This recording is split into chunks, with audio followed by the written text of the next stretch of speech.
Welcome back to the electric Polaroid project. My name is Kyle and this is a tutorial on how to construct a Polaroid spiderweb wall display. So this wall display holds Polaroids with just tension, no tacks or adhesives, with just string and nails. So the first thing we want to do is start with a perimeter of nails. So we're going to make a rectangle or a square with nails. The amount of nails we're going to use will determine, obviously, how many Polaroids your display will hold. So the one we're going to make today is going to have 10 nails high, 8 across, and this will hold 72 Polaroids. So the first thing that I like to do is grid my perimeter on a piece of paper, and then I number those nails. I start in the bottom left corner, I number them up, I number them across, and then I do it corresponding on the other sides. So once you get your grid drawn out, then I take a straight edge and I do a basic crisscross. So again, starting at the bottom left corner, I'll connect 2 to 2, 3 to 3, and so forth as I work my way up. And then I'll do from the other side, the numbers don't correspond precisely, but you'll get it. Go up from the other corner, and that creates a basic crisscross pattern. This basic crisscross pattern is the first series of strings that we are going to apply to our nail perimeter. So what I really like to do is take colors to trace each string to figure out the path that the string will follow. So I'm going to start again at that bottom left corner, the number 1 nail, and I'm going to follow that string. It's going to bounce, kind of ping pong off the perimeter. I'm going to trace it all the way until it ends at the top right corner, the number 10 nail, and that will be my first string. I take my next color, I start at the next nail, which in this case is the number 2 nail on the bottom. I trace it in the same fashion and it ends at the top left corner. Finally, I'll do a string that starts at the number 4 nail. This one's going to be a lot shorter and it ends at the bottom right corner. So in this case, we're going to use 3 strings. And as I was making this tutorial, I thought that was it. You've probably already caught my mistake. So we'll get to the mistake. The reason I'm going to leave this in here is just to be completely transparent with you. This is a many-step process. It is super easy to make mistakes, and you just kind of gotta follow it as it unfolds. So let's go ahead and put these 3 strings up, and then we'll learn together how to watch it unfold, and then go back and figure out where I screwed up. Again, you might have already seen it. So we're going to start with that blue color, that first string. We're going to start at the bottom corner. And the way I attach the strings to this is I'll take my string. This is just kind of your cheapest, most basic cotton twine string, whatever, from Lowe's. I'm going to tie a loop in the end of it. I put that loop over the nail. I look at my grid. I count out where its corresponding next part in its path is. I stretch it to that, and then I do at least 1 loop. Sometimes it's a real easy, natural single loop. Sometimes you kind of have to do a loop and a half, but I will say that it's better to do 2 loops than a half a loop.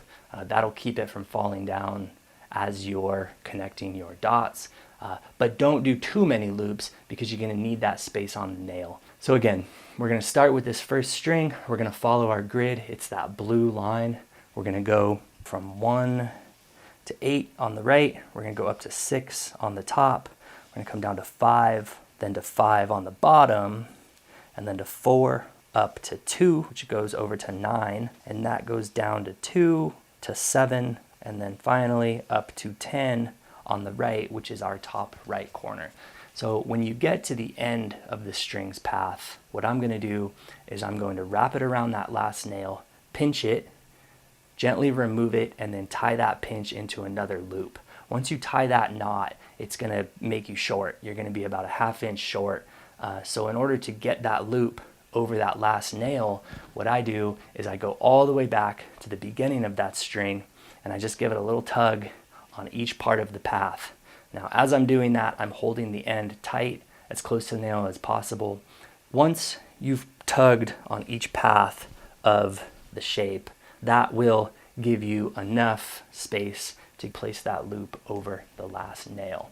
When you're putting your strings up for the first time, you want to go taut, but not super taut, just enough to hold it up there, because once you get to that last nail, you will tug along the path to get that extra string, a little slack in the line to get that last loop on.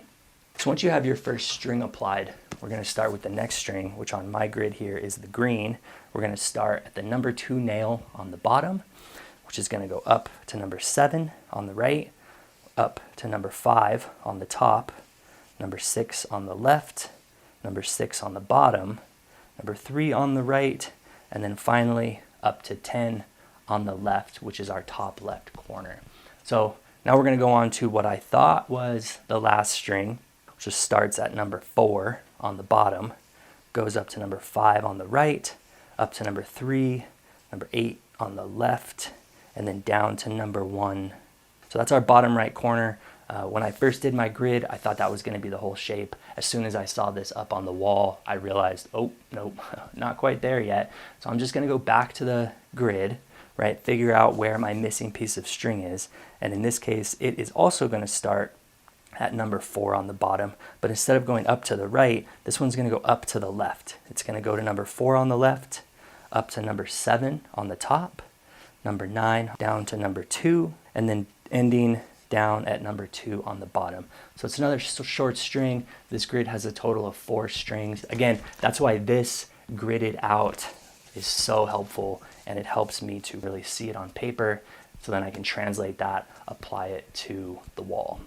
Once you get your crisscross pattern applied, that's going to be your first step of the spider web. The second half of the grid is going to be your horizontal and your vertical. So let's start with the horizontal shape. This one's pretty simple. We're going to start at that bottom left corner. We're going to go straight across, up 1, across again, up 1, and we're just going to do that zigzag pattern until it ends at the top left corner. So I'm going to apply the same principles to the string here as I did the first time. I'm going to start by tying a little loop in the end and then looping that over my first nail. I'm going to go across the bottom row to that bottom right corner, and again, I'm going to do a full loop around that thing. I'm going to go up 1 and do that zigzag pattern until my string eventually ends at that top left corner. Same technique here. I'm going to give that string a tug on each part of its pathway, work my way up until I get that loop over the last nail. So the last step here is our vertical part of the grid. It's the same thing as the horizontal. We're just going to start at that top left corner, come down, over 1, back up, get that up and down pattern until that one eventually is going to end at the top right corner. Tie off that loop, get it over that last nail, and that's it. That's how we're going to create the Polaroid spider web. The Polaroid itself is going to slip into each slot. Its bottom corners are going to slide under those diagonal strings. The vertical string is going to go right behind it, and the horizontal strings are just going to work together with all the other strings to hold it together, and then the Polaroid will just float there in tension.